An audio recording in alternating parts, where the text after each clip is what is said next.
y nos vamos a volver al mundo de la pasión, de los emprendedores, al mundo donde según Yanni nada puede salir mal, y vamos a Me van a venir a buscar a mí después. Sí, Vos dijiste que todos nada, los bueno. empresarios van a venir a buscar. Esas cuestiones categóricas no me gustan, pero estaba encontrando una metáfora, digamos. Está muy bien, Janina, está muy bien, yo te estoy chicaneando, pero es verdad que cuando uno hace las cosas con pasión, y ahí sí yo voy a ser más categórico, no es que nada puede salir mal, sino que ahí marcan la diferencia. Me parece que esos empresarios o esos profesionales, no importa en dónde, las cosas que se hagan con pasión marcan la diferencia. Sí, porque aun cuando salgan mal, salen bien, porque lo terminan potenciando ese. Exactamente, lo terminan capitalizando, claro, como una experiencia y un aprendizaje. Así que en virtud a todo esto y todo este preámbulo, queremos entrevistar a Andrés Nani, que es el dueño de la bodega El Tránsito. Andrés, ¿cómo te va? Muy buenos días. Cris Dátola te saluda.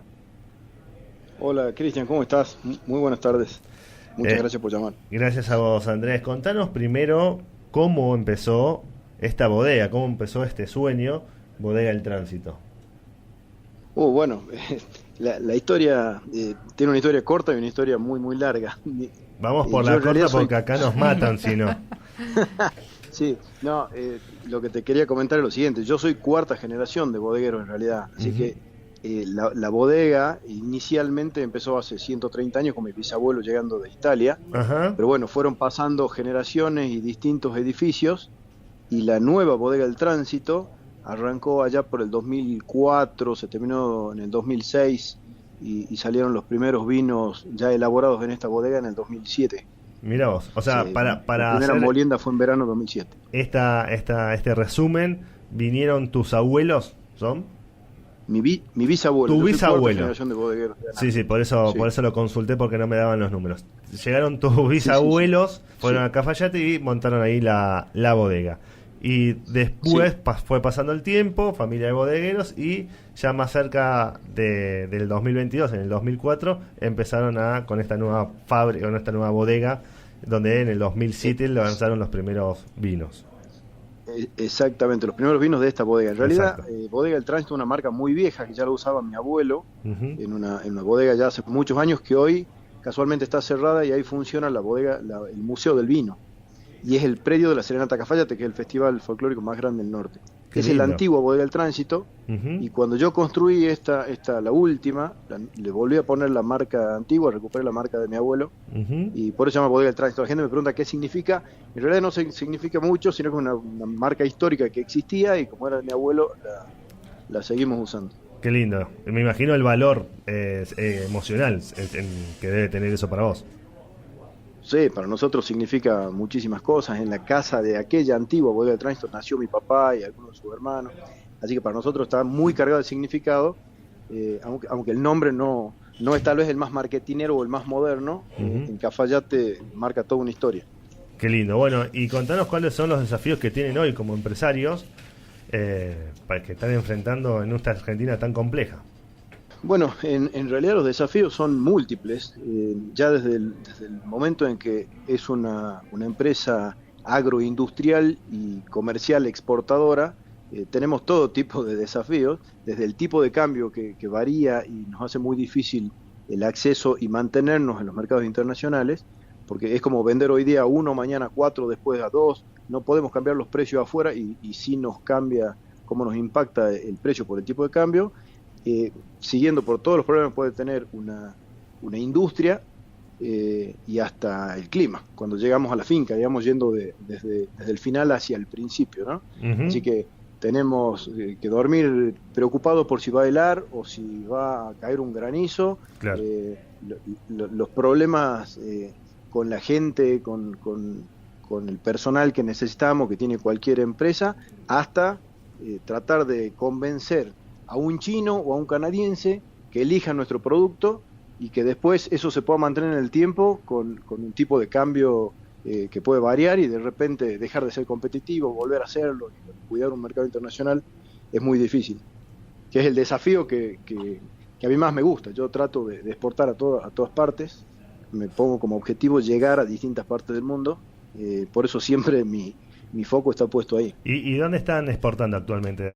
estamos exportando a varios países, no son enormes exportaciones, pero sí son muchos países, lo cual me encanta. Estamos en Canadá, en Estados Unidos, en México estábamos exportando y ahora estamos tratando de volver, no está activo en este momento. En Brasil sí, Dinamarca, Inglaterra, España, China, se me está escapando alguno, y hay muchos otros países a los que exportamos, y ahora Alemania, por ejemplo, estamos por volver, y ahí, no sé, a Japón mandamos, a Australia mandamos en algún momento, bueno, a Suiza mandamos, y bueno, son países que en algún momento nos compraron y que estamos tratando de volver porque por distintos motivos van y vienen los mercados. Pero los que te nombré primero son en los que estamos activos. Los más fuertes. Además de varias provincias argentinas, por supuesto. Claro. Andrés, ¿cóómo estás? Lionel Paredes te saluda. ¿Cómo te va, Lionel? ¿Cómo estás? Muy bien. Te agrego Finlandia, también tenés otro Suiza. Y bueno, la pregunta justamente va por eso, o sea, por el tema de las exportaciones. ¿Cómo uno sostiene, cómo planificás justamente no aumentar los precios prácticamente? O sea, porque bueno, le podés aumentar a un sueco, a un japonés, a un chino, un precio cada 2 meses. ¿Y cuáles son las barreras que hoy en día estás viendo que te dificultan o te ponen palos en las ruedas para poder exportar? Bueno, justamente es algo que no podemos hacer, no es cómo logramos hacerlo, sino directamente no se hace. Nosotros, cuando logramos llegar con un producto determinado a un mercado determinado, establecemos un precio de exportación que después cambia para llegar a la góndola allá, dependiendo de flete, impuestos y todo lo que tenga cada país en particular.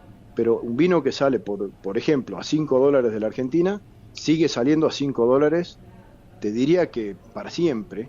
Es verdad que en el largo plazo los precios pueden cambiar un poco por la inflación internacional, pero para nosotros es algo que no tenemos ni en cuenta, porque cambiar un 10% en 10 años no es algo que para nosotros sea representativo. Entonces, no puedo explicarle siquiera a un canadiense que el vino que le exporté a $5 el año pasado, ahora necesito exportarlo a 7, porque acá tuvimos una inflación en dólares, porque el tipo de cambio que nos pagan a nosotros es muy distinto de cómo cambiaron nuestros costos. Claro. Ni siquiera lo entienden, y encima tienen un montón de otros países dispuestos a venderle a los mismos precios que estaban vendiendo. Bien.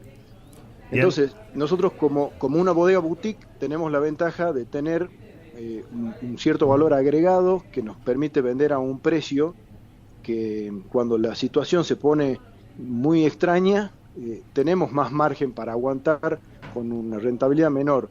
Pero hay muchas bodegas muy grandes que exportan a $2, a $1.50, y cuando el tipo de cambio no es muy competitivo, directamente tienen que cerrar la persiana y dejar de vender con todo lo que costó conseguir ese mercado, ¿no? Claro, justamente, Andrés, mi última pregunta tenía que ver cómo fue o cómo es que hacen desde la bodega para abrir nuevos mercados. ¿Cómo es ese paso a paso? Porque me imagino que son grandes desafíos, y me imagino que la primera exportación habrá sido un sueño, luego cada exportación que hacen es un lujo, pero ¿cómo es para ustedes abrir un nuevo mercado?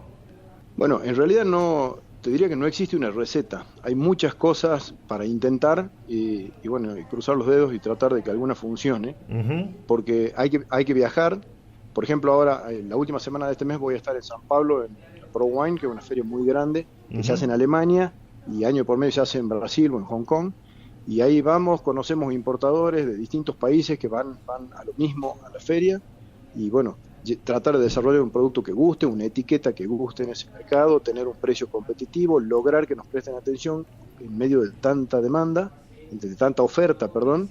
Claro. Y después convencer a ese importador que somos la mejor opción, que vamos a ser confiables, que vamos a mandar el producto que le estamos ofreciendo, que le estamos haciendo probar, y no que le vamos a mandar otra cosa, y después irlo construyendo de a poco. Se llevan un pallet, si el producto funcionó, llevan 2, y bueno, es una cuestión de mucho tiempo. Y te diría que no hay una receta, porque llegué a tener importadores de las formas más extrañas, del amigo de un amigo que tiene un primo que vive allá, que conoce una persona, ¿viste? Se llama, y de la forma más extraña tenés un importador que funciona bien, o tener que viajar a Londres, estar horas parado en un stand para conseguir que alguien te preste atención, y bueno, también conseguirlo de la forma tradicional. Pero es sobre todo trabajar todos los días, seriamente y no aflojar nunca, ofrecer el producto y después dar el servicio correcto, nunca fallar con una entrega, para poder crecer en el tiempo y lograr el mercado y mantenerlo. Y además estudiar mucho el mercado objetivo, porque no es lo mismo venderle a un chino ni negociar con un chino que un inglés, un danés o un americano, un canadiense. Andrés, muchas gracias por tu tiempo y bueno, felicitaciones por todo esto que nos estás contando y espero que puedan seguir exportando a muchos países del mundo. Ojalá, te agradezco mucho por el llamado y bueno, que tengan mucha suerte ustedes también. Fue Andrés Nani, que es el dueño de la bodega El Tránsito, y ahora nos metemos de lleno con el micro de Charlie y la economía.